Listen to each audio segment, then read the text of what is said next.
Shalom,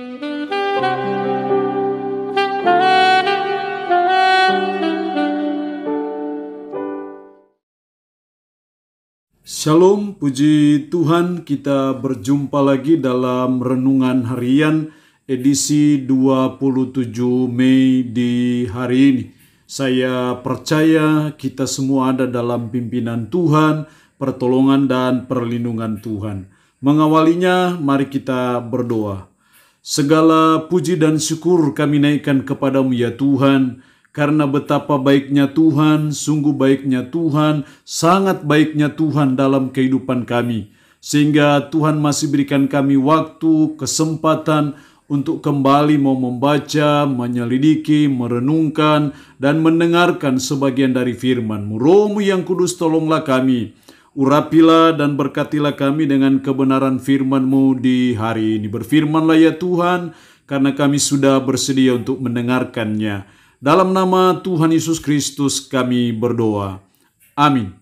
Nats firman Allah yang menjadi perenungan kita bersama di hari ini, saya ambil dari Galatia pasalnya yang kelima, ayat 16 sampai dengan ayatnya yang ke-26. Galatia pasal 5, ayat 16 sampai dengan ayatnya yang ke-26. Secara khusus saya akan baca ayatnya yang ke-16 dan 17. Maksudku ialah, hiduplah oleh roh, maka kamu tidak akan menuruti keinginan daging. Sebab keinginan daging berlawanan dengan keinginan roh, dan keinginan roh berlawanan dengan keinginan daging. Karena keduanya bertentangan sehingga kamu setiap kali tidak melakukan apa yang kamu kehendaki.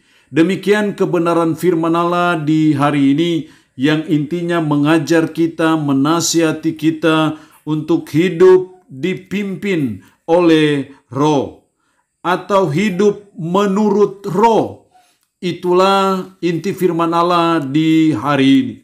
Kalau kita harus hidup dipimpin oleh roh, hidup oleh Roh Kudus, itu artinya bahwa hendaknya kehidupan kita, seluruh totalitas hidup kita dikuasai oleh Roh Kudus, dikendalikan oleh Roh Kudus dalam kehidupan kita sebagai umat Tuhan. Kita percaya bahwa Roh Kudus adalah Parakletos. Roh Kudus adalah penolong kita, karena itu sangat penting dalam hidup kita sebagai umat, sebagai orang percaya, untuk hidup kita dipimpin oleh Roh Kudus. Lalu pertanyaannya adalah, mengapa hidup kita harus dipimpin oleh Roh Kudus?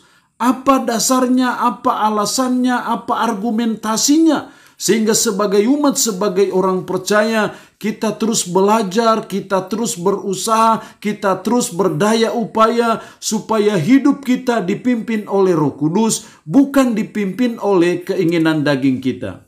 Setidaknya ada dua alasan yang saya jumpai dalam ayat ini mengapa hidup kita harus dipimpin oleh Roh Kudus. Dalam ayatnya yang 16, maksudku ialah hiduplah oleh roh, maka kamu tidak akan menuruti keinginan daging. Kalau kita hidup oleh roh, kalau hidup kita dipimpin oleh roh, maka kita tidak akan menuruti keinginan daging. Jadi ini alasan yang pertama kenapa kita harus hidup dipimpin oleh roh. Karena ketika kita hidup dipimpin oleh roh, kita tidak akan hidup menurut keinginan daging. Kenapa? Ayat 17, sebab keinginan daging berlawanan dengan keinginan roh, dan keinginan roh berlawanan dengan keinginan daging. Jadi kalau kita hidup dipimpin oleh roh, maka kita tidak akan menuruti keinginan daging. Tetapi kalau hidup kita tidak dipimpin oleh roh, hidup kita tidak dikendalikan oleh roh, maka kita akan hidup menurut keinginan daging. Dan apa keinginan daging atau perbuatan daging itu? Ayat 19 sampai 21. Perbuatan daging telah nyata, yaitu percabulan, kecemaran, hawa nafsu, penyembahan berhala, sihir, perseteruan, perselisihan, iri hati, amarah, kepentingan diri sendiri, percideraan, roh pemecah, kedengkian, kemabukan, pesta pora, dan sebagainya. Itu adalah keinginan daging, itu adalah perbuatan daging. Tapi kalau saudara dan saya hidup dipimpin oleh Roh, maka itu menolong saudara dan saya untuk tidak hidup menurut keinginan daging. Kita tidak melakukan perbuatan-perbuatan daging yang notabene-nya itu bertentangan dengan firman, atau itu adalah bertentangan dengan hukum Allah, ataupun itu dosa. Jadi keinginan-keinginan daging semua itu dosa. Nah, itulah yang membuat kita sebagai umat, sebagai orang percaya, untuk kita terus belajar. Kita terus berusaha supaya hidup kita dipimpin oleh Roh Kudus. Kenapa hidup kita harus dipimpin oleh Roh? Karena ketika hidup kita dipimpin oleh Roh, maka kita akan menjauhi keinginan-keinginan daging. Kita akan menolak keinginan-keinginan daging dalam hidup kita sebagai umat Tuhan. Yang kedua, alasan yang kedua kenapa kita harus hidup dipimpin oleh Roh. Ayatnya yang ke-22 sampai dengan ayatnya yang ke-23. Tetapi buah Roh ialah kasih, sukacita, damai sejahtera, kesabaran, kemurahan, kebaikan, kesetiaan, kelemah lembutan, penguasaan diri. Tidak ada hukum yang menentang hal-hal itu. Kalau hidup kita dipimpin oleh Roh, mengapa hidup kita harus dipimpin oleh Roh? Karena ketika hidup kita dipimpin oleh Roh akan menghasilkan buah Roh. Kata buah Roh di situ tunggal, bukan buah-buah Roh. Kalau buah-buah Roh berarti jamak. Tapi di sini buah Roh itu tunggal. Artinya apa? Buah Roh itu satu, yaitu kasih.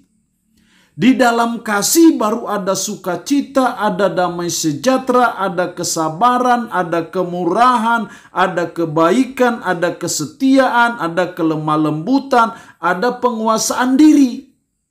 Jadi kasih itu bukan hanya sekedar menolong orang berbuat baik kepada sesama. Tetapi kasih itu ibarat suatu bungkusan, namanya bungkusan itu kasih, tetapi di dalam bungkusan itu terdiri dari banyak hal. Nah, ketika saudara dan saya hidup dipimpin oleh Roh Kudus, mengapa kita harus hidup dipimpin oleh Roh? Alasan yang kedua, karena kita akan menghasilkan apa yang namanya buah Roh itu, yaitu kasih. Makanya dalam 1 Korintus pasalnya yang ke-13 ayat 4, kasih itu sabar, kasih itu murah hati, kasih itu lemah lembut, dan seterusnya. Jadi ketika saudara dan saya hidup dipimpin oleh Roh, dasarnya kenapa kita harus dipimpin oleh Roh, maka karena kita akan menghasilkan apa yang namanya buah Roh, yaitu kasih. Jadi kasih itu kita tidak bisa usahakan sendiri, tapi kasih adalah buah Roh. Artinya hanya oleh pertolongan Roh, hanya oleh intervensi Roh, hanya oleh campur tangan Roh saja sehingga kita bisa punya kasih. Kalau tidak ada campur tangan Roh, maka kita tidak mungkin menghasilkan apa yang namanya buah Roh itu, yaitu kasih. Tapi ketika saudara dan saya hidup dipimpin oleh Roh Kudus, maka saudara dan saya menghasilkan buah Roh, yaitu kasih. Dan kasih itu sangat penting dalam hidup kita sebagai umat, sebagai orang percaya. Karena dalam kasih pasti ada sukacita, dalam kasih pasti ada damai sejahtera, dalam kasih pasti ada kesabaran, ada kemurahan, ada kebaikan, ada kesetiaan, ada kelemah lembutan, ada penguasaan diri. Jadi kalau kita tidak punya kasih, pasti kita tidak punya sukacita. Kalau kita tidak punya kasih, pasti tidak ada damai sejahtera, tidak ada kesabaran, tidak ada kemurahan, tidak ada kebaikan, dan seterusnya. Makanya sebagai umat, sebagai orang percaya sangat penting kalau saudara dan saya hidup dipimpin oleh Roh. Karena alasan yang kedua kenapa kita harus hidup dipimpin oleh Roh, karena kita akan menghasilkan buah Roh, yaitu kasih itu. Dan kalau kita hidup dalam kasih, kalau kasih itu ada dalam diri kita, kalau kasih itu kita wujud nyatakan dalam hidup kita sebagai umat, sebagai orang percaya, maka itu sesuatu yang sangat penting. Karena berdasarkan 1 Korintus pasal 13 ayat 1, 2, dan ketiga firman Allah berkata, sekalipun aku dapat berkata-kata dengan semua bahasa manusia dan bahasa malaikat, tetapi jika aku tidak mempunyai kasih, aku sama dengan gong yang berkumandang dan canang yang geberincing.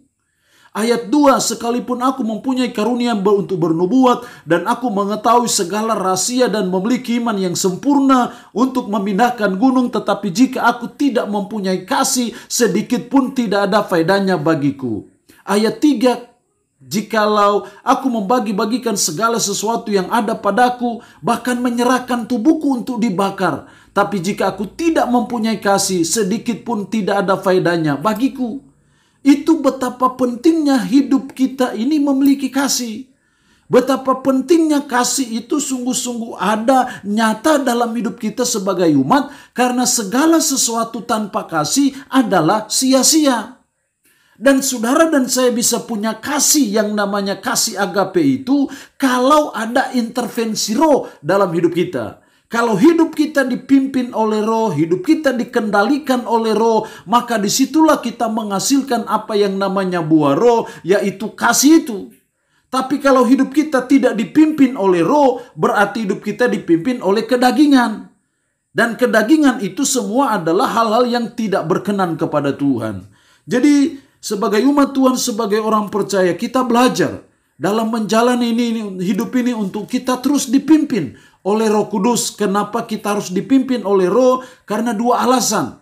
Karena kalau kita hidup dipimpin oleh Roh, berarti kita tidak akan menuruti keinginan daging. Kalau hidup kita dipimpin oleh Roh, alasan yang kedua, kita akan menghasilkan buah Roh, yaitu kasih. Dan kasih itu sesuatu yang sangat penting dalam kehidupan kita. Allah yang punya firman ini memberkati kita dengan firman-Nya di hari ini. Amin. Mari kita berdoa. Puji syukur untuk kebenaran firman-Mu di hari ini, yang mengajar kami untuk kami hidup dipimpin oleh Roh. Roh-Mu yang kudus, tolonglah kami, supaya kami selalu hidup dalam pimpinan Roh.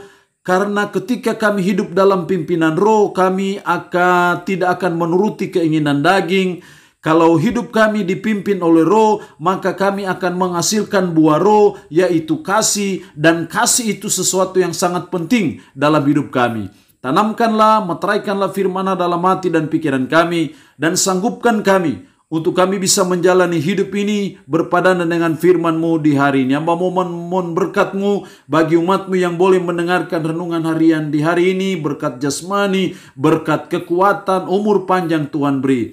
Umat-Mu yang dalam keadaan sakit, dalam nama Yesus, Tuhan lawat, Tuhan jamah, Tuhan beri kesembuhan dari sakit yang diderita. Terpuji-pujilah nama-Mu Tuhan. Dalam nama Tuhan Yesus Kristus kami berdoa.